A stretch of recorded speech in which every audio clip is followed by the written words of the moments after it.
For the past 24 years, people have asked me how to develop an above-average income. The answer is simple. Become an above-average person.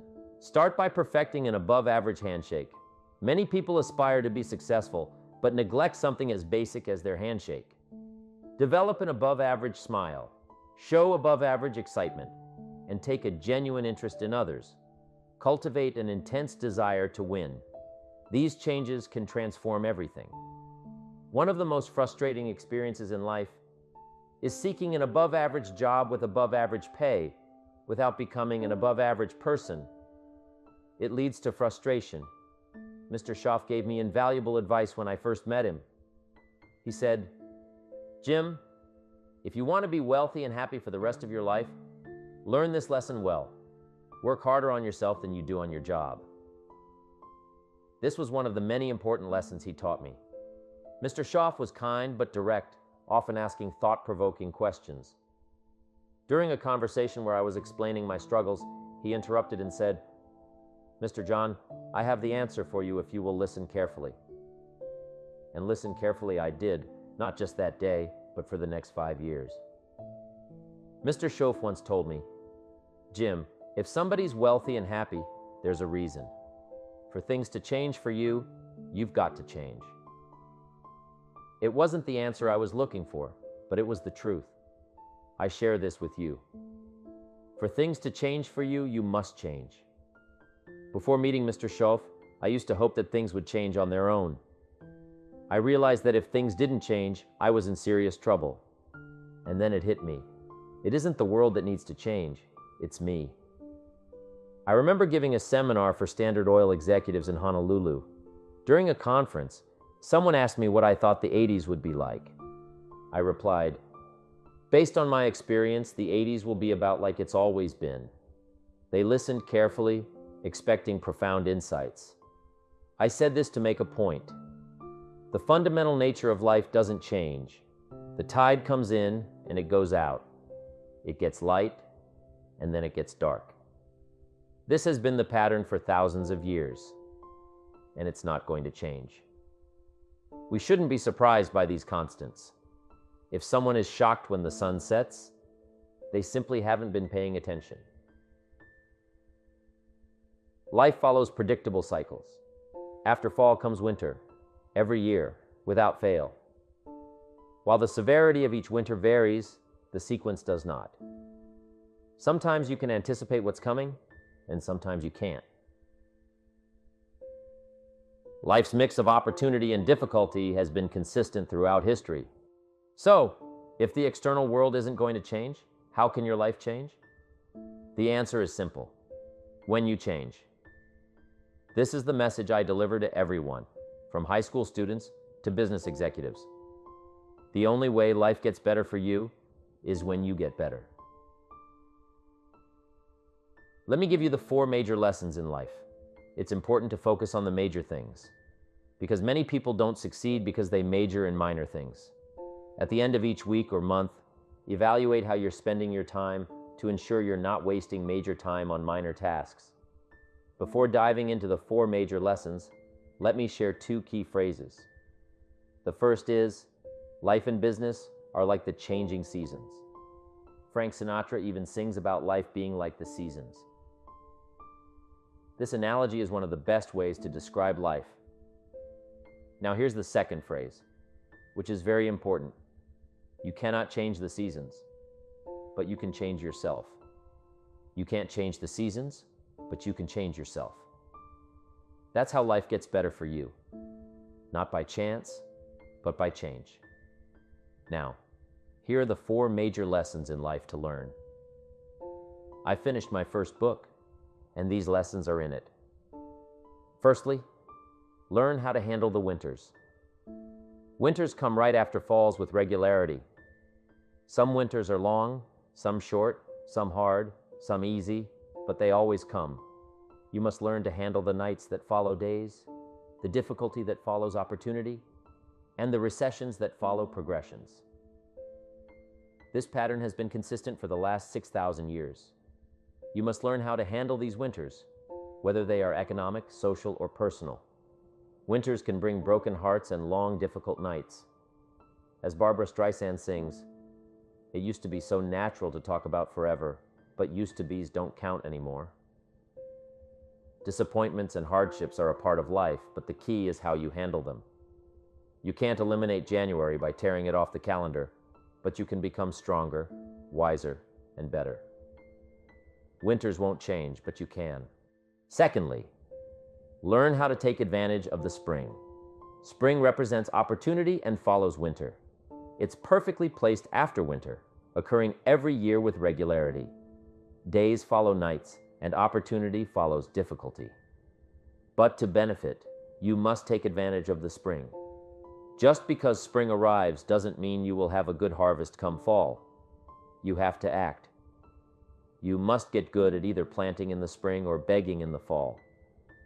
There are only a few springs in a lifetime, so read every book and seize every opportunity while you can. Life is brief, and springs soon run out. As the Beatles remind us, life is very short. Whatever you plan to do, start now. Don't let the springs pass by.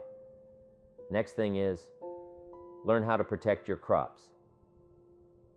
All summer, you must take care of what you start. As soon as you plant your garden in the spring, the bugs and weeds come out. They will take your crops unless you protect them. Every garden will be invaded. Not to think so is naive. All good must be defended. Political values, social values, community values, family values, marriage values, friendship values, and business values. Every garden must be tended all summer. Next, learn how to reap in the fall, without complaint. When it's time to harvest, learn to do so without complaint. Take full responsibility for what happens to you. It's a sign of maturity. Accepting full responsibility marks the transition from childhood to adulthood. Learn to reap without apology if you do well, and without complaint if you don't. I used to have a long list of reasons why I wasn't doing well. The government, taxes, prices, weather, traffic, my car, the company, the training program, my negative relatives, my cynical neighbors, the economy, and the community. One day, Mr. Schoaf, very bluntly, asked me why I hadn't done well up until then. I went through my entire list, and he patiently listened. When I finished, he pointed out the big problem with my list. I wasn't on it. That realization was a turning point.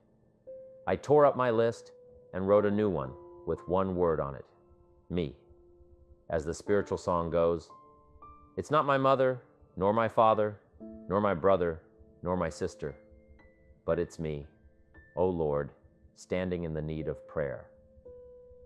I used to blame everything outside myself. Here's the philosophy that turned my life around. It's not what happens that determines the quality or quantity of your life. It's what you do about what happens. The same events happen to everyone, but it's how you respond that makes the difference. It's not what happens, it's what you do.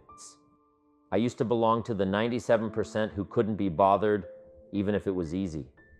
Here's my advice to you today. Walk away from the 97%. Don't talk like they talk. Don't act like they act. Don't go where they go. Don't specialize in what they specialize in.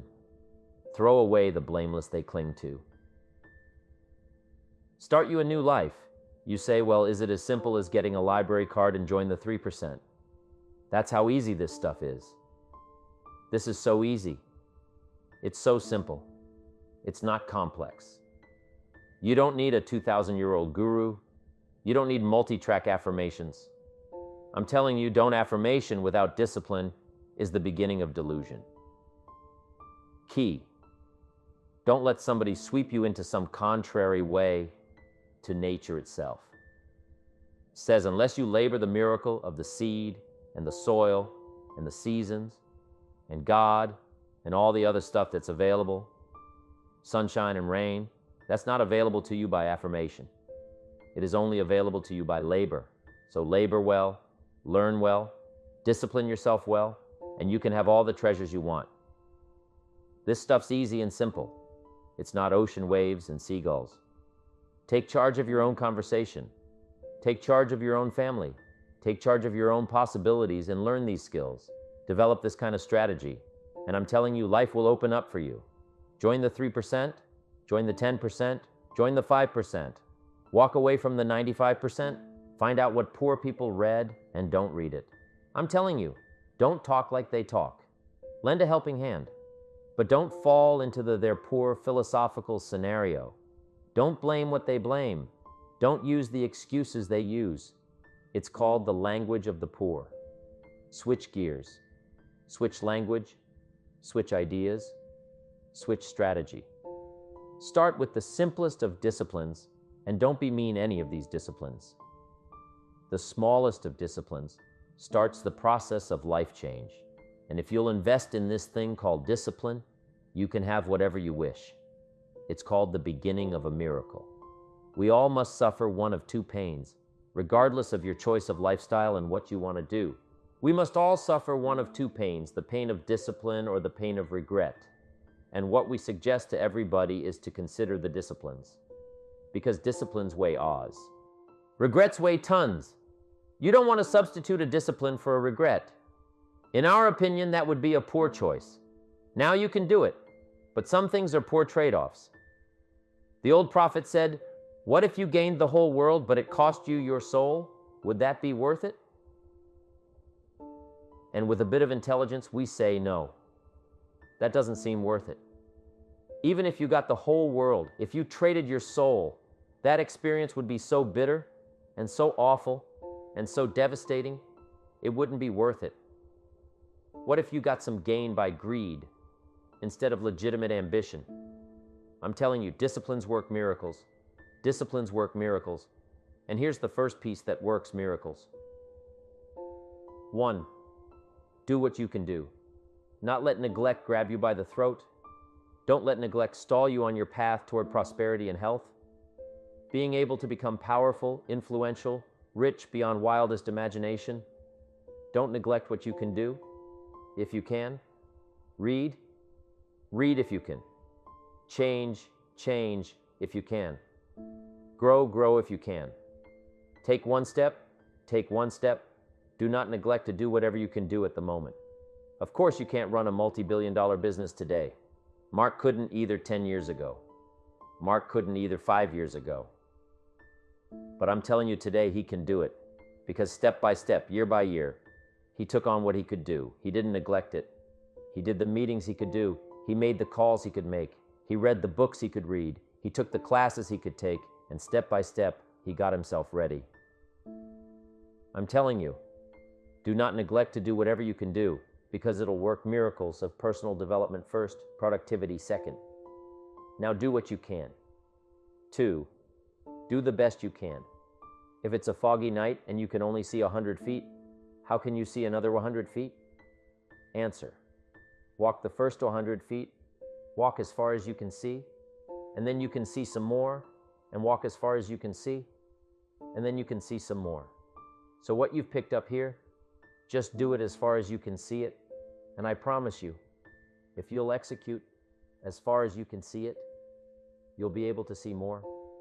Do that, then you can see more, and finally get in tune of doing the best you can.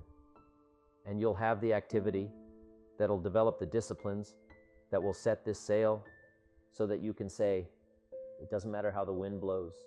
I'm prepared for some people. They see discipline as sort of an ugly word, you know? Don't talk to me about discipline. But what you must understand is discipline is a most incredible creative force. Discipline builds a career. Discipline develops good health. Discipline forms the most incredible marriage. Discipline puts together a friendship that won't quit forever.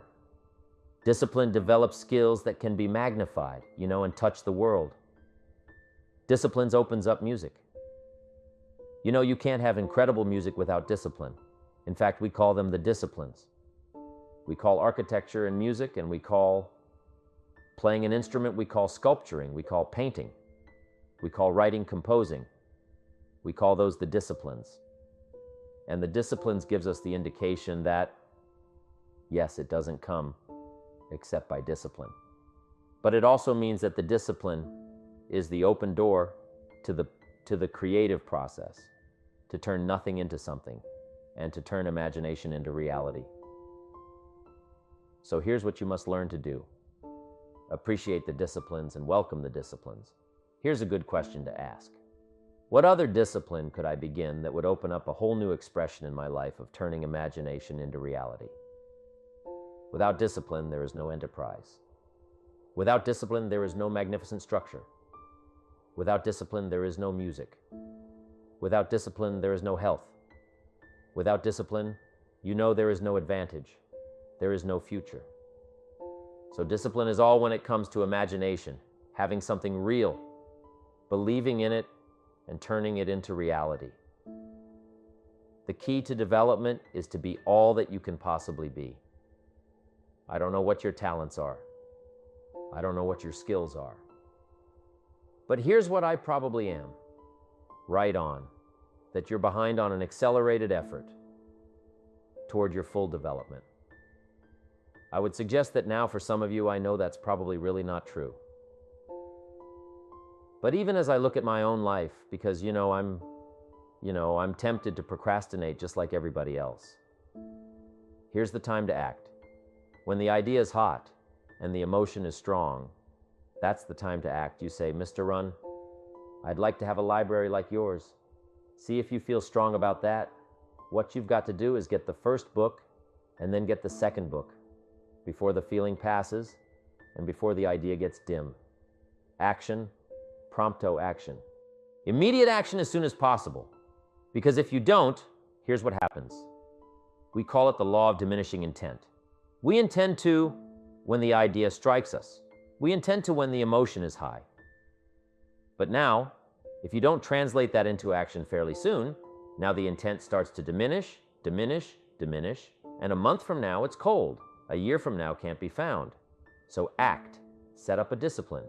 When the emotions are high and the idea is strong and clear and powerful, that's the time to set up the discipline. Somebody talks about good health, and you're stirred. Says, right, I need to get a book on nutrition. Get the book before the idea passes and before the emotion gets cold. Go for the book. Start the library. Start the process. Fall on the floor. Do some push-ups action. Got to take action. Otherwise, the wisdom is wasted. Otherwise, the emotion soon passes unless you put it into a disciplined activity. Capture it. Disciplines is called how to capture the emotion and how to capture the wisdom and translate it into equity disciplines. Now, here's what's important about disciplines. All disciplines affect each other. In fact, here's a good philosophical phrase. Everything affects everything else. Nothing stands alone. Don't be naive in saying, well, this doesn't matter. I'm telling you, everything matters. There are some things that matter more than others, but there isn't anything that doesn't matter. Okay, we all pity the man who says, well, this is the only place I let down. Not true key to take home. Every letdown affects the rest of your performance. Every letdown affects the rest. This is part of the educational process on personal development. If you don't take the walk around the block, you probably won't do the apple a day. If you don't do the apple a day, you probably won't start building your library. If you don't build your library, you probably won't keep a journal and you won't take pictures. And you won't do this. You won't do wise things with your money. Won't do wise things with your time. Won't do wise things with your possibilities and relationships. And the first thing you know, 6 years of that accumulated and we say you have messed up. So the whole key to reversing that process now is to start picking up these disciplines. Now here's the positive side. Every new discipline affects the rest of your disciplines. Every new one affects the rest. That's why action is so important. The least action, the smallest action, take it. Because when you start accomplishing and the value starts to return from that one action, it'll inspire you to do the next one, and the next one, and the next one. You start walking around the block. It'll inspire you to get an apple. Get an apple. It'll inspire you to get a book. Get a book. It'll inspire you to get a journal. Get a journal. It'll inspire you to grow, develop some skills. All disciplines affect each other. Every lack affects the rest. Every new affects the rest. The key is to diminish the lack and set up the new, and you've started a whole new life process.